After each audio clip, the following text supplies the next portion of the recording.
Last but not least, I would like to finally present TOHacks 2021, presented by Two Keys Interact. Interact and Two Keys are our title sponsor for this event. They will have a workshop on digital ID at 12 p.m. and will be also the headliner for the sponsor fair happening at 3 o'clock. So I'd like to introduce the keynote speech that we have as part of the opening remarks, and this is presented by Debbie Gamble, Chief Officer, Innovation Labs and New Ventures of Two Keys Interact. Debbie brings 35 years of experience to the Interact team. She drives our innovation strategy and minds for new venture and partnership opportunities. Her firsthand experience as an entrepreneur and with such innovations as mobile commerce, digital ID, and cryptocurrency solutions make her one of the country's most seasoned authorities on the digital economy. Debbie has worked internationally in Europe and in the US. She has spoken on the global stage at the Innovation Project, Money 2020, and the SIBOS, and she sits on the advisory boards of Communitech, Luge Capital, FinTech Canada, and Women in Payments. Debbie has been named one of the 25 most influential women in payments, FemTech Leader of the Year, Distinguished Payments Professional, Top 50 Women in FinTech, and one of Canada's 50 Best Executives. Debbie, the floor is yours.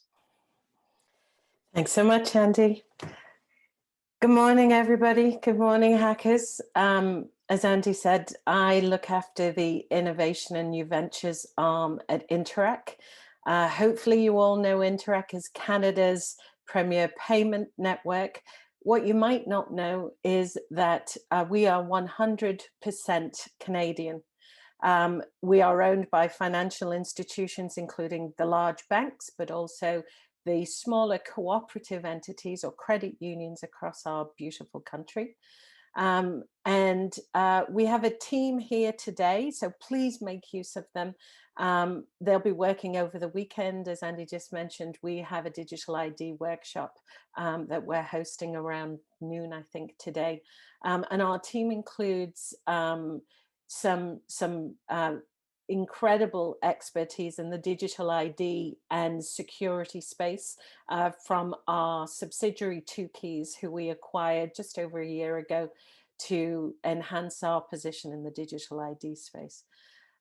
We're proud to support this weekend's activities. We're looking forward to working with you, looking forward to exploring your creativity and new ideas as we think about ways to innovate in Canada and enhance our position as a leading player in technology around the world. Next slide, please, Joy.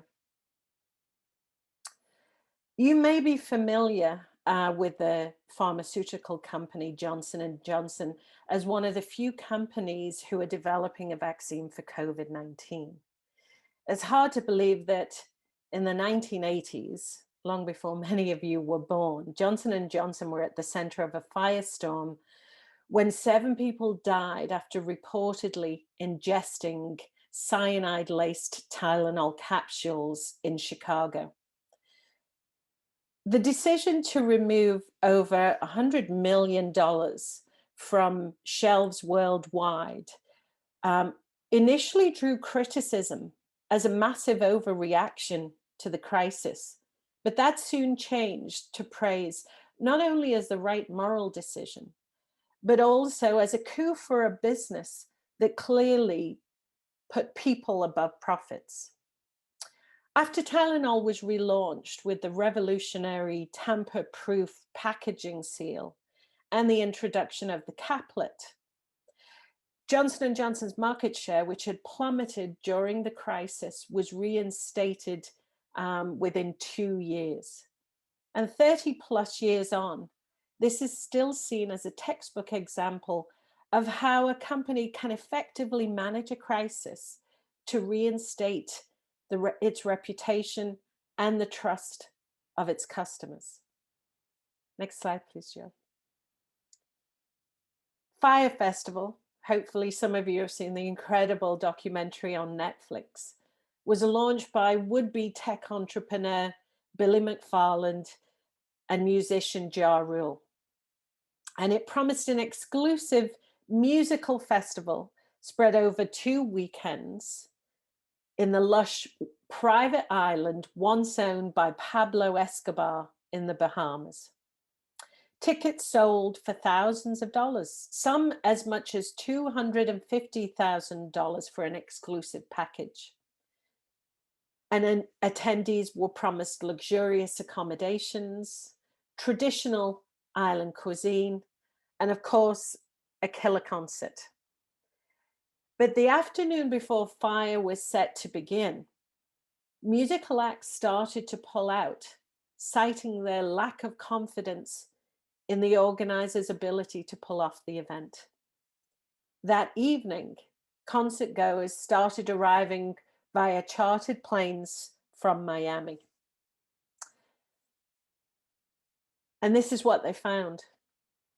Instead of the promised luxury villas and gourmet catering, they documented an unfinished gravel lot, scattered disaster relief tents, a skeleton staff, and the now infamous cheese sandwich. An innovative idea. The festival sold out immediately due to a slick social media campaign, but ended with its organization and its founder's reputation shattered. This is just one small example of what happens when trust is eroded. But this issue can quickly scale when data is involved. When it was unveiled that Cambridge Analytica had harvested the personal data of millions of Facebook users' accounts and used that data without their consent for political purposes, it was a watershed moment in how the public views its own data. It's triggered calls for tighter regulation of how the company manages its data. And it's even become a platform for some US politicians to call for tighter regulation and the breakup of big tech. This incident also shows us how our data has become a commodity. So when trust is eroded, it's not simply a moral issue. It can be a significant barrier to any company's growth and success. Next slide, please, Joe. Tylenol, fire, and the Cambridge Analytica incidents are three examples of how trust is a factor in how we develop and how we build and promote products. But it also illustrates how we need to think about scaling and what happens when our products fail. So today at TOHacks, I want to talk about trust. Trust is a really important topic, not just for my organization and my team, but it's also a significant topic for the world at the moment, and one that we need to think about as we're designing new technology. Trust isn't something we can hack, or is it? Perhaps you guys will think about solutions where you can bring perhaps some ethical hacking to deliver trust into various ecosystems. We know that trust is an essential element to society. It unifies our families, our communities, and even the way that we're governed. And we know that trust is also a key component to the success of any business, and that reputation is the measurement by which our communities and our customers trust us. In our data-driven, hyper-connected world, where technology can enable exponential opportunities to interact and design and reimagine new experiences, trust is an incredible element in that mix. And if data is perhaps, as the economist named, the new oil, then trust is indeed a currency.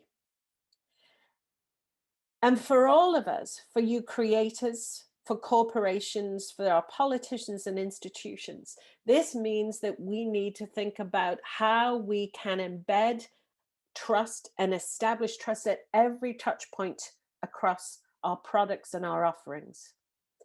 Done well, this is not simply an expression of our brand, but it can also be a huge factor in our company's growth. So in a future where trust is paramount, our approach to technology, to innovation, and to design needs to be based on a framework that ensures this trust at every touch point. It needs to be relevant. It needs to ensure authentic engagement, and it needs to be inclusive. And that idea of inclusivity is one of the challenges that the TOHacks and Interac team are going to be exploring with you today. For the next few minutes, I'd like to talk more about this idea of a trust framework and a way for you to think about it as you're designing and hacking, and how that trust framework can help accelerate our technology and our business desires without compromising the security or indeed even the privacy of Canadians. Next slide, please, Joe. Our approach to digital innovation must be anchored on facts and evidences that are irrefutable. When everything is connected to everything else, assurance of authenticity is paramount. Not only that we can prove we are who we say we are, but also to ensure that we know exactly who and what we're interacting with. The viability of our digital world actually relies on our ability to ensure authenticity and the verifiability, that's a big word, but the verifiability of assets, of things, of people, even the way that we are connected. And this interaction needs to be based on something that we can trust. In the world of digital ID, and you can hear more from our experts with you today, these are called foundational attributes. These are our birth certificate and our citizenship cards. And these attributes are the things that our environment and our ecosystem most trusts to prove and authenticate we are who we are. Not only are these foundational attributes the anchor for how we authenticate ourselves, but they also provide access to other forms of authentication. We use them to get things like supporting credentials. That might be our passport, a driving license, a social insurance number, and a health card. And we use these credentials to prove who we are and secure relationships with institutions like a bank. We use them to open up a bank account and to get a credit card, etc. And many of you are probably starting that journey as you start your careers. And when we build upon those relationships and we build enough trust and reputation, it strengthens the way these institutions look at us. And it allows us to move up through the prosperity value chain. It allows us to get a credit card, to get a car. And as we move up that prosperity value chain, perhaps we can buy a home, or even as we get older, get a luxury item, perhaps like a boat or a second property. Without, though, these foundational attributes, and without some of these credentials and the building of trust and relationships with these institutions, we would have a significant challenge moving through the prosperity value chain. Let's take an example. Think of Asana. Asana is an Iranian new Canadian. She's come to Canada to pursue a fellowship in dermatology. She's highly educated. She's extraordinarily bright, and she even has access to some financial resources. But without those foundational attributes and credentials, Asana is going to find it very hard to move through this prosperity value chain. She's going to find it hard to get credit, to get a loan, to build upon her career and build a new business of her own. So I'd like you to think about the relationship of trust through this prosperity value chain. And if we are to move into a world of abundance, we need to create authentic engagement. And we also need to move into a world where we can digitize some of these irrefutable assets so that everybody can participate. So if we have a foundation that we can start to innovate and we can start to build products and services, we can get to work, right? But there's some other things that we need to think about. To truly build products and services that enable our collective digital future, we need to be inclusive. This isn't a new idea. We all know that diversity of thought produces better outcomes. A 2018 Gartner study found that diversity increases a company's bottom line. And for companies that have more diverse management teams, they can see up to 19% higher revenue due to innovation. So this relates to our bottom line, and it relates to our ability to effectively innovate. So when hacking into the next problem or opportunity, we need to create innovative solutions that consider everyone, including new immigrants and people in remote communities. It's about engaging everyone, including the communities on the periphery, for us to be able to create better solutions. And this isn't simply a goal, it's a business imperative. At Interac, this is something we know a little bit about. For over 37 years, Interac has been enabling Canadians to securely transact all across the country, whether in large cities or within our remote communities.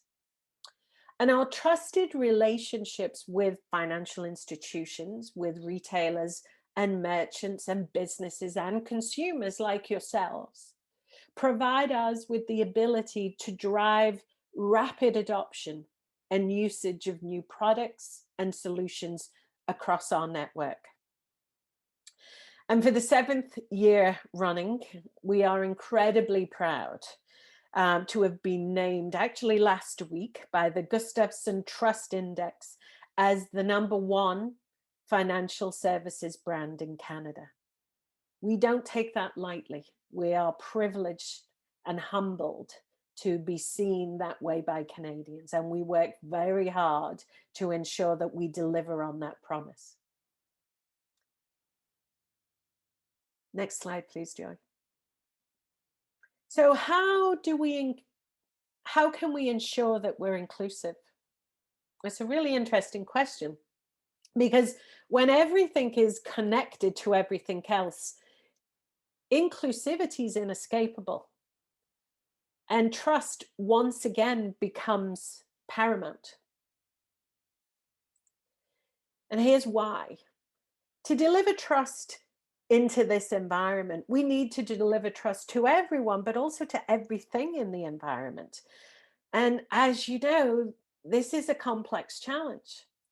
We need to think not just of the 37+ million of us in Canada, but we need to think about every device And every node each of us and each of those devices are connected to.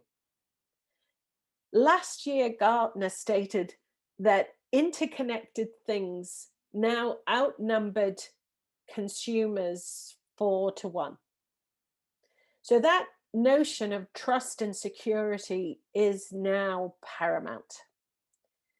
It creates a slew of new opportunities, but it also creates some significant challenges for us as we think about how we develop new solutions. So when we're thinking about innovation, we need to keep that trust challenge top of mind. But we also need to think about how this scales, not just in the Internet of Things. I heard a new term last week called the U of Things, where we are now those nodes. And we need to think about how this is going to scale. Next slide, please, Joy. So we need to be inclusive, and we need to embrace the idea of digitizing foundational attributes. But in a world where the pace of technology and change is impacting pretty much everything, how can we ensure that our innovation remains relevant? The relevant, we know, inevitably becomes irrelevant, especially in technology. We know that what is relevant today is not going to be necessarily relevant tomorrow, and that the technology and the tools and the information that enables our solutions today will change, as will our experiences. And our hyper-connected reality is generating, as we heard earlier, more and more data, which is setting the stage for AI to predict, reimagine, and re-architect our future needs and desires. And this presents some massive questions around ethics and our goals and how we are going to embrace the magnitude of the data available to us. There's a lot to consider here, but it's going to change everything. So a framework of trust enabling accessible interactions can transform the prosperity chain that I referenced earlier into a web of prosperity. And so what does this mean? So instead of moving along that value chain, we're actually now moving into and throughout a network. And as that web grows, as you know, something interesting starts to happen.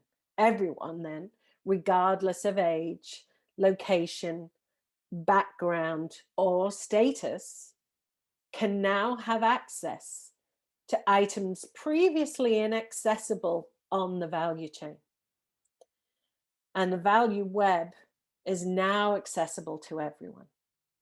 And when innovation is built and delivered on a trusted framework, and it is relevant to the user, and it is inclusive, it can now become a catalyst for abundance. Next slide, please, Joy. Thank you. So what can we do?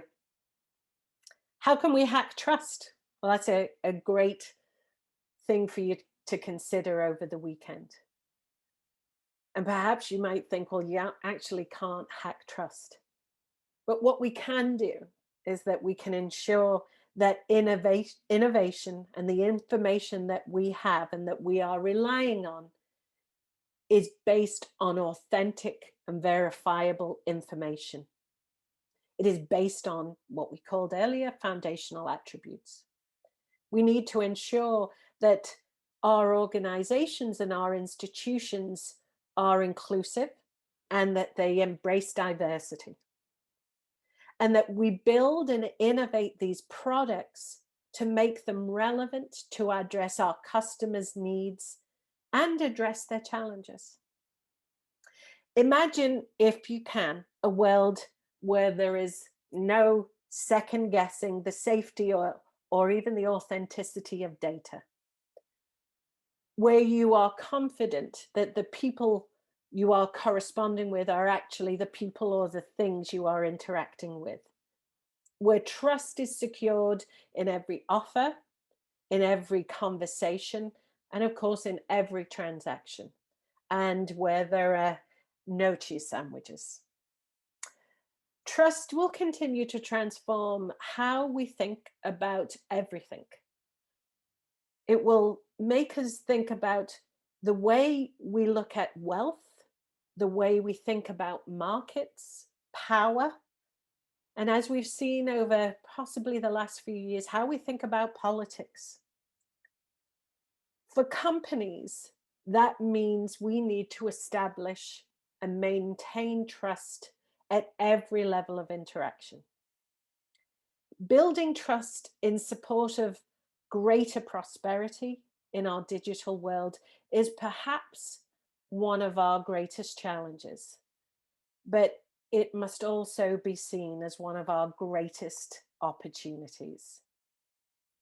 Enjoy the rest of the weekend, and thank you.